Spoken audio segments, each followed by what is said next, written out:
Hello, welcome student. Today we will understand next point from the chapter of Nazi and the rise of Hitler.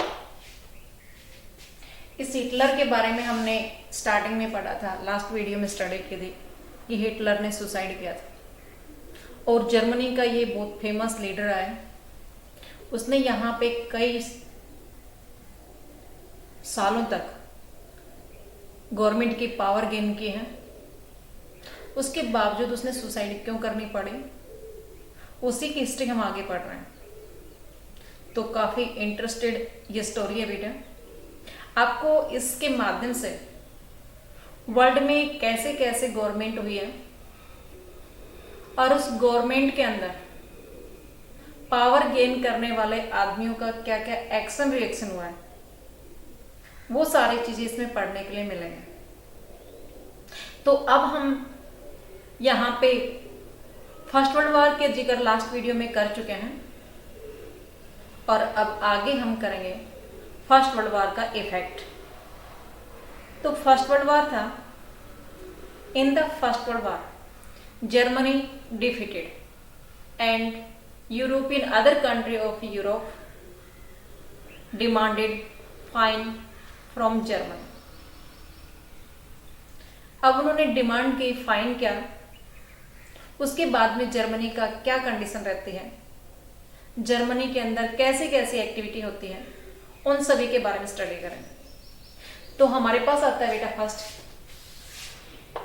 Effect the war.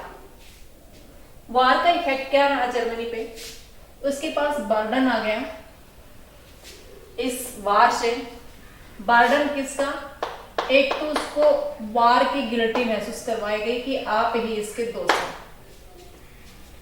उस युद्ध के लिए दोषी किसको करार दिया गया, जर्मनी को, कि ये जर्मनी है,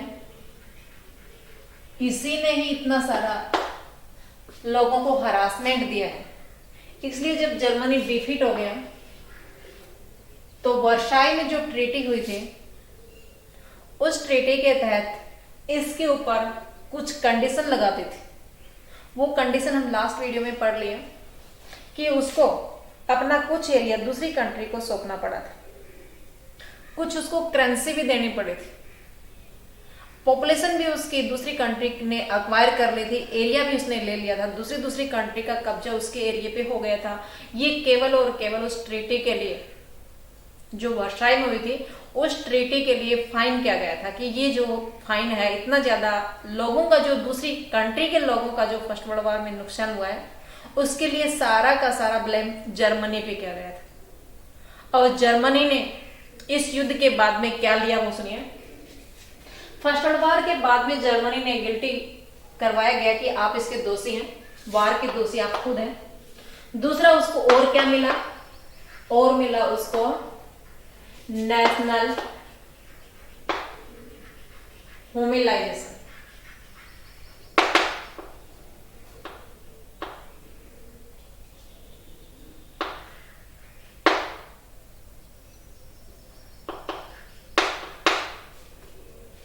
इट मीन्स उसको वर्ल्ड लेवल पे अपमानित होना पड़ा, उसका सम्मान को ठेस पहुंचाया गया। ये मिला कब, फर्स्ट वर्ल्ड वॉर के बाद। उसका इफेक्ट है जर्मनी के ऊपर, क्योंकि पूरे वर्ल्ड में इसी जर्मनी को दोषी माना गया, तो इसको सम्मान को ठेस पहुंची। ये दोनों ही चीज, दोनों ही बर्डन जर्मनी के पास था वर्ल्ड वॉर के बाद। अब पब्लिक जो जर्मनी की थी, वो वाइमर रिपब्लिक को इसका रिस्पॉन्सिबल मान रहे थे।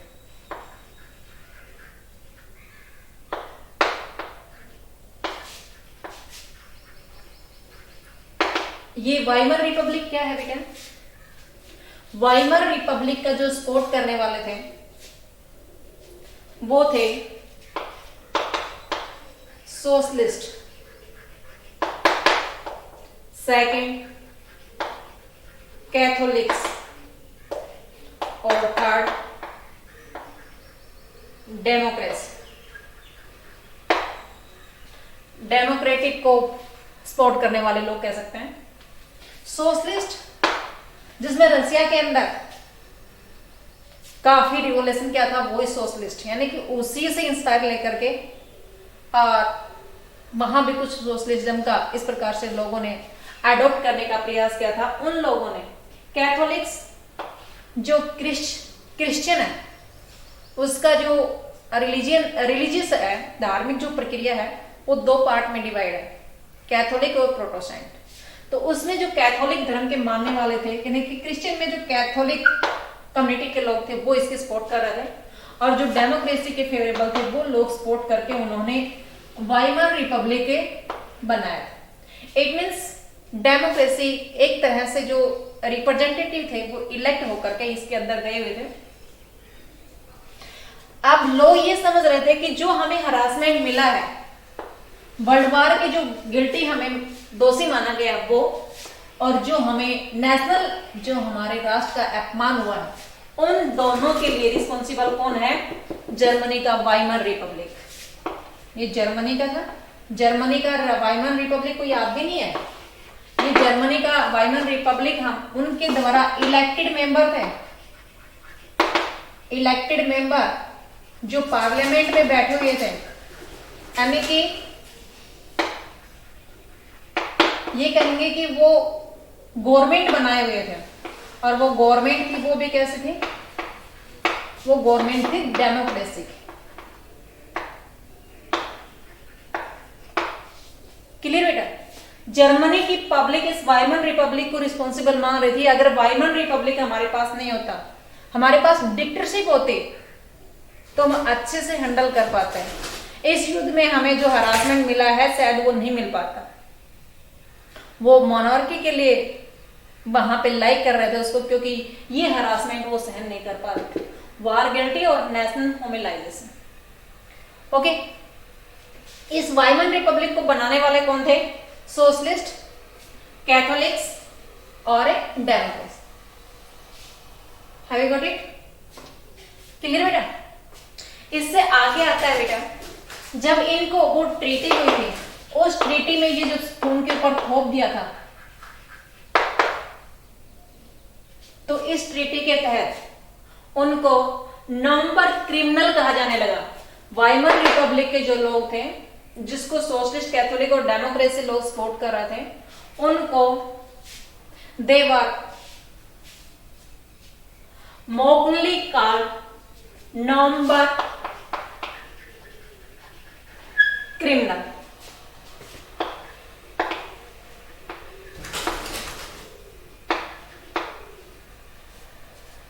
अभी नवंबर क्रिमिनल जब इनको बताया गया तो इनको काफी दुख होता था, काफी प्रॉब्लम होते थे। इसलिए ये जो लोग थे, जर्मनी की जो पब्लिक थी, वो इसको हटाना चाहते थे।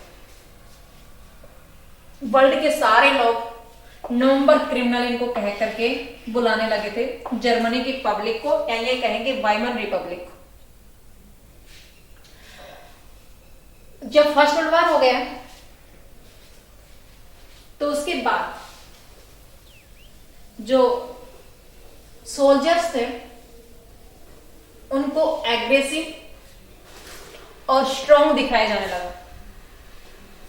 सोल्जर्स का रिस्पेक्ट किया जाने लगा और उनको स्थान दे come to place over the civilian.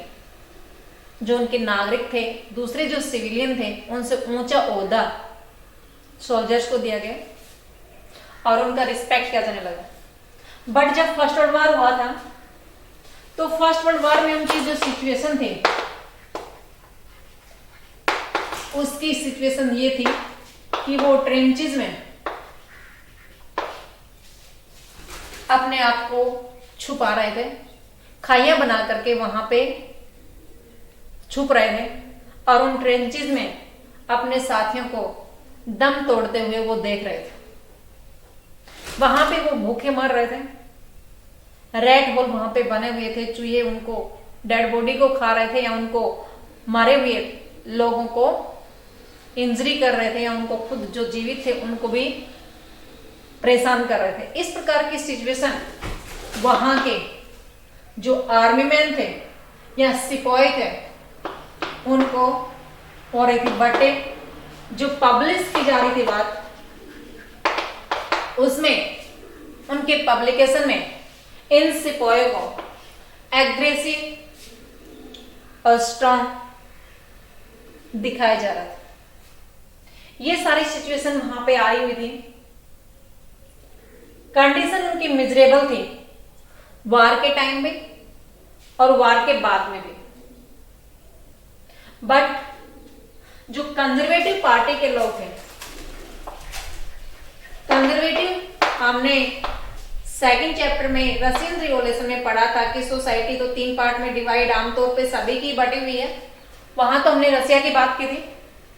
But her country की जो सोसाइटी है उसमें 3 टाइप्स के लोग तो होते हैं।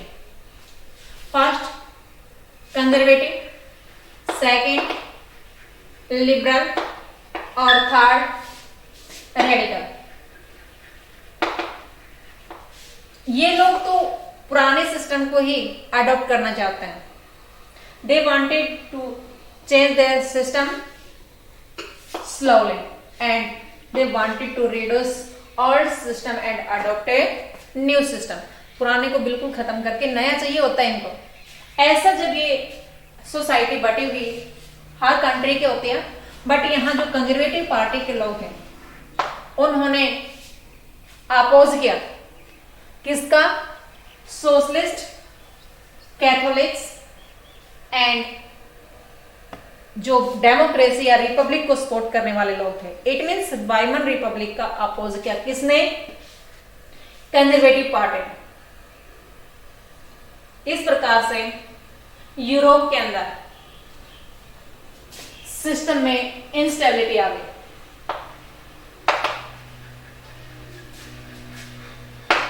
इस इंस्टेबिलिटी का फायदा हिटलर ने उठाया था। हिटलर कैसे आया था उसके बारे में हम चर्चा आगे करेंगे, बट यहां पे हम करते हैं बेटा political radicalism and economic crisis. Next point आपकी बुक का है political radicalism and economic crisis. Okay, economic crisis कैसे आए उसके बारे में स्टडी करते हैं। जर्मनी की इकोनॉमिक क्राइसिस। तो जर्मनी के अंदर एक पार्टी हुई है, उस पार्टी का नाम है स्पार्किस्ट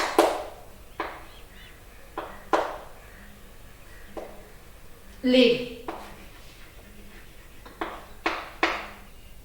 स्पार्किस्ट लीग ने रशिया का रिवॉल्यूशन जो हमने पढ़ा था उसके अंदर पढ़ा था बोल्शेविक पार्टी। स्पार्किस्ट लीग ने बोल्शेविक पार्टी को फॉलो किया और फॉलो करते हुए उसने डेमोक्रेसी, सोशलिस्ट और कैथोलिक के अगेंस्ट काम करना शुरू कर दिया। ये जो चाह रहे थे स्पार्किस्ट, उसके साथ मैचिंग सोशलिस्ट की नहीं हुई, उनमें राइवलिंग हो गई। ये जो लोग थे ये अलग थे और सोशलिस्ट अलग थे। इन लोगों ने पार्टी बनाई, उस पार्टी का नाम कम्युनिस्ट पार्टी रखा गया।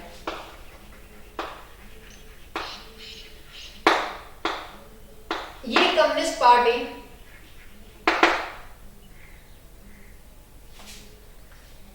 और सोशलिस्ट पार्टी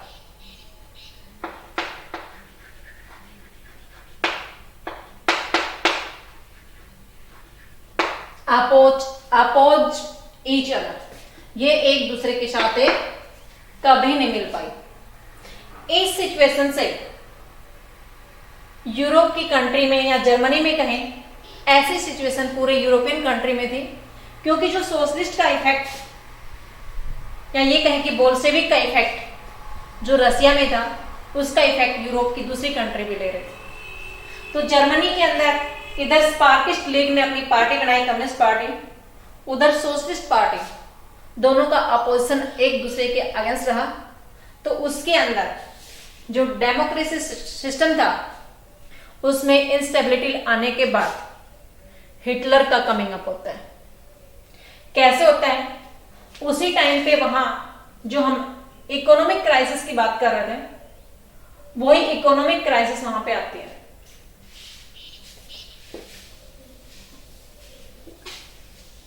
इकोनॉमिक क्राइसिस देखिए बेटा कैसे आती है। Political radical economic crisis, political, radical और प्लस में हमें इकोनॉमिक क्राइसिस की बात कर रहे हैं। इकोनॉमिक क्राइसिस या ये कहेंगे इकोनॉमिक ग्रेट डिप्रेशन।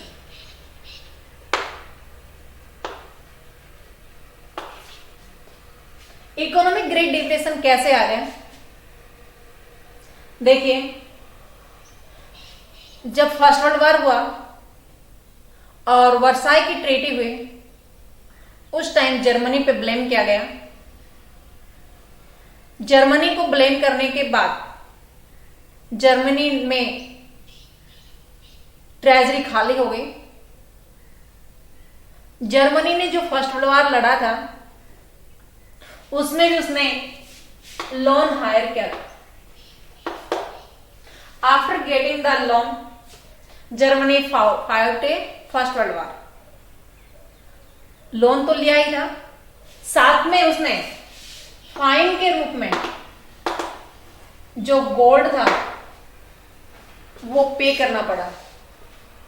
ये दोनों ही सिचुएशन में जर्मनी की ट्रेजरी खाली हो गई। Germany refuse the European country for paying the fine. जो फाइन उन्होंने किया था उसके लिए उसने रिफ्यूज कर दिया कि मैं फाइन अबे नहीं दूंगा। जब उसने रिफ्यूज किया तो फ्रांस ने जर्मनी का एक रू एरिया है उसको एक्वायर कर लिया, और एक्वायर करने के बाद ये कोल माइन है जो जर्मनी के अंदर सबसे ज्यादा सब रिसोर्सेज देने वाली है, सबसे ज्यादा कोल देने वाली माइन इस एरिया में पड़ती है। रू इंडस्ट्रीज का एरिया उसने एक्वायर कर लिया। जर्मनी ने इसके अगेंस्ट में पेपर करेंसी पब्लिश करी। Paper currency, paper currency it means जैसे आपके पास रुपए होता है वैसे जर्मनी के अंदर मार्क होता है। ओके, उसने इतनी ज्यादा पेपर करेंसी प्रिंट कर दी कि उसकी मार्क की वैल्यू डिक्रीज हो गई। कैसे? सुनिए, हमारे पास रुपए है बेटे 75 अप्रोक्सीमेटली, वैसे ये डिक्रीज इंक्रीज होता रहता है, आप 72 पे लगाइए। 72 रुपीज और $1। आप अमेरिका से जब $1 लेके आएंगे, आपको अमेरिका में 1000 रुपीज पेमेंट अगर मिलती, $1000 अगर पेमेंट के रूप में पर मंथ मिलता है, ऑटोमेटिक इंडिया में आने के बाद 72,000 रुपीज चेंज हो जाता है। यानी कि पर मंथ की सैलरी आपकी इंडिया में वो डॉलर किसमें कन्वर्ट हो जाएगा? 72,000। अगर आपको 10 लाख रुपए $1000 मिल रही हैं, तो आप यहाँ 72 से मल्टीप्लाई इसको कर लीजिए, क्योंकि $1 इज इक्वल टू 72 रुपीज। यहां भी मार्क के साथ उसका मेजरमेंट डॉलर से ही होता है। ये डॉलर है, डॉलर का साइन है, जैसे हमारे पास ये रुपए का साइन है, ऐसे यहाँ पे डॉलर का साइन ऐसे होता है। ओके, मार्क को किसके साथ मेजरमेंट किया गया? डॉलर के साथ मेजरमेंट किया। लोगों के जोबे छीन ली गई। जो वर्कर थे वो अपने गले में प्ले कार्ड कहें या एक ऐसे वो साइन बोर्ड लगा लेते थे कि मुझे काम की रिक्वायरमेंट है, जिसको भी काम की जरूरत है मुझे जॉब दे सकता है या मुझे हायर कर सकता है, मैं उसको काम करने के लिए उसके घर पे उस कंपनी में कहीं भी काम करने के लिए तैयार हूं। ऐसे दिन भर लाइन लगी होती थी, दिन डे बाय डे काम करने वाले लोगों के। उनकी परमानेंट जॉब तो चली ही गई थी, क्योंकि इकोनॉमिक क्राइसिस आ गई थी। इकोनॉमिक्स क्राइसिस का कारण यही था, फर्स्ट वर्ल्ड वॉर के समय जो हरासमेंट मिला था उसको रिकवर करने के लिए जर्मनी के पास बहुत बड़ी प्रॉब्लम थी, और उसके बाद में जर्मनी की कंडीशन और भी ज्यादा गड़बड़ा गई। इंटरनेशनल वैल्यूज उसकी खत्म हो गई, उसकी ट्रेजरी खाली हो गई, उसकी पॉपुलेशन एरिया दूसरी कंट्री ने हायर कर लिया, उसने अपनी करेंसी इतनी ज्यादा प्रिंट कर दी कि इसकी कोई वैल्यू नहीं रही। अप्रैल से उन्होंने काम करना शुरू किया था, तो अप्रैल में उस करेंसी की जो वैल्यू थी वो 24,000 मार्क इज इक्वल टू $1। अब आप देखिए इसकी हालात, अगस्त तक आते आते 40,000 मार्क इज इक्वल टू $1, और दिसंबर तक आते आते उसकी हालात और भी खस्ता हो गई। ऐसे करके वो 1 करोड़ के आसपास $1 का मेजरमेंट उनका होने लगा। ये लोग गाड़ी भर के करेंसी, पेपर करेंसी लेके जाते थे, जर्मनी की बात कर रही हूं मैं, और उनको 2 टाइम का फूड भी नहीं मिल पाता था। ऐसी कंडीशन जर्मनी की आ गई। अब आप इससे अंदाजा लगा सकते हैं कि जर्मनी को कितनी मिजरेबल कंडीशन में टाइम बिताना पड़ा था, उनकी कितनी मिजरेबल कंडीशन, कितनी क्रिटिकल पोजीशन में उनको रहना पड़ा था। ऐसे क्रिटिकल पोजीशन में क्या कोई लोग अपनी डेमोक्रेसी को सपोर्ट करेगा? क्या वो गवर्नमेंट के साथ काम कर पाएगा? क्योंकि गवर्नमेंट उनको किसी प्रकार से भी, कैसे भी इस हरासमेंट से बाहर निकालने के लिए काम नहीं कर पा रही थी। It's okay. आगे क्या होता है, इस सिचुएशन से निकालने के लिए अमेरिका ने एक पॉलिसी लगाई। पॉलिसी का नाम दिया गया डॉव प्लान।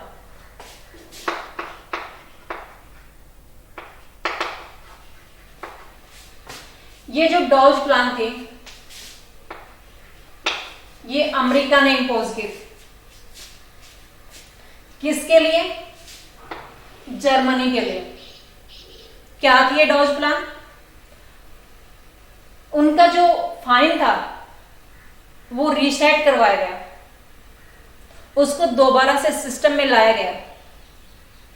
कुछ हो सकता है रिड्यूस किया गया हो, कुछ हो सकता है कि उसकी पॉलिसी चेंज करके नए ढंग से पे करने का सिस्टम सेट किया गया। अमेरिका ने जर्मनी को इस क्राइसिस ने निकालने के लिए उन्होंने डॉज प्लान इंप्लीमेंट किया, अमेरिका ने सपोर्ट किया।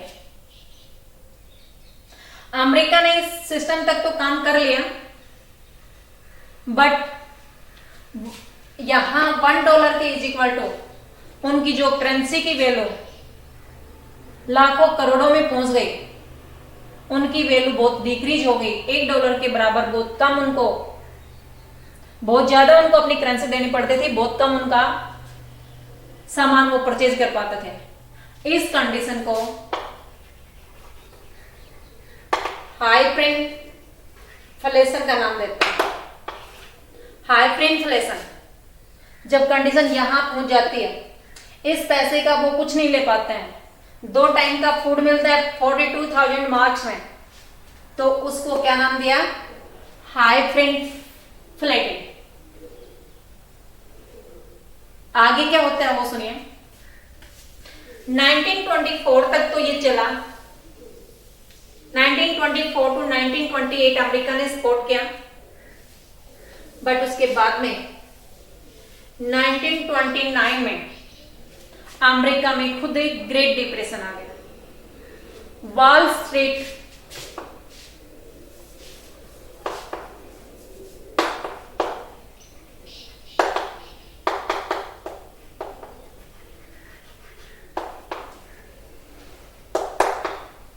exchange has been a crashed या collapsed। ये वॉल स्ट्रीट एक्सचेंज क्या है, जिसको आप शेयर मार्केट बोलते हैं। ये शेयर मार्केट क्या होता है, शेयर मार्केट होता है एक कंपनी जिसने 100 करोड़ का इन्वेस्टमेंट कर दिया, वो मार्केट में अपने शेयर बेच देता है। आप लोगों ने इसका 1%, 100 करोड़ का 1% जो बनेगा वो आपने परचेज कर लिया, आपने इसमें पैसा दे दिया। इसमें जो प्रॉफिट और लॉस होगा वो आप लोगों के हिस्से इतना ही आता जाएगा। कितना, 1%। अगर इसमें इंक्रीज हो रहा है, इसकी कंपनी ग्रोथ कर रही है, तो 1% आपने शेयर खरीदे हैं, 1% आपको इसका प्रॉफिट है अपने आप मिल जाएगा। लॉस होगा तो 1% प्रॉफिट लॉस आपके जो अमाउंट आपने दिया है उसमें डिक्रीज होता चला जाएगा। तो ये था शेयर मार्केट क्रैश होना, यानी कि कंपनी के अंदर खुद स्टेबिलिटी नहीं थी, माल परचेजिंग कोई नहीं था, शेयर परचेजर कोई नहीं था। ऐसी सिचुएशन में अमेरिका के अंदर वॉल स्ट्रीट एक्सचेंज आने से, और हम यहां पे जिक्र करेंगे कि अमेरिका की जो इकोनॉमिक सिस्टम है वो सारा का सारा इंडस्ट्रीज पे डिपेंड करता है। ये इंडस्ट्रीज अगर अमेरिका में नहीं है तो अमेरिका में दूसरा इनकम का सोर्स नहीं है। हमारी जो गवर्नमेंट है, हमारी जो पब्लिक है, वो प्राइमरी सेक्टर के ऊपर अपने इकोनॉमिक ग्रोथ पे डिपेंड रखता है। तो अगर हमारी क्रॉप्स फेल हो जाती है तो हम इकोनॉमिक क्राइसिस में चला जाता है। बट अमेरिका की इकोनॉमिक क्राइसिस कैसे आती है, इंडस्ट्रीज का क्लैश होना। इंडस्ट्रीज का क्लैश कब होता है, जब नेशनल और इंटरनेशनल मार्केट के अंदर उसकी सप्लाई बंद हो जाती है, उसके परचेजर नहीं होते हैं। जैसे आज के दिन आप देख रहे हैं, ये कोरोना का जो इफेक्ट है वो इंडस्ट्रीज पे काफी दिखाई दे रहा है, क्योंकि मार्केट में उसके परचेजर नहीं है। परचेजर नहीं है तो ये इंडस्ट्रीज अपनी प्रोडक्टिविटी भी नहीं दे पाएगी, इससे इसकी ग्रोथ नहीं होगी। ग्रोथ नहीं होगी तो वो ग्रोथ ना होना ही क्या नाम दिया है, वॉल स्ट्रीट एक्सचेंज क्रैश नाम दिया है। It's okay. ये सिचुएशन जब आ गई अमेरिका में, तो अमेरिका ने क्या किया, America did not support the Germany.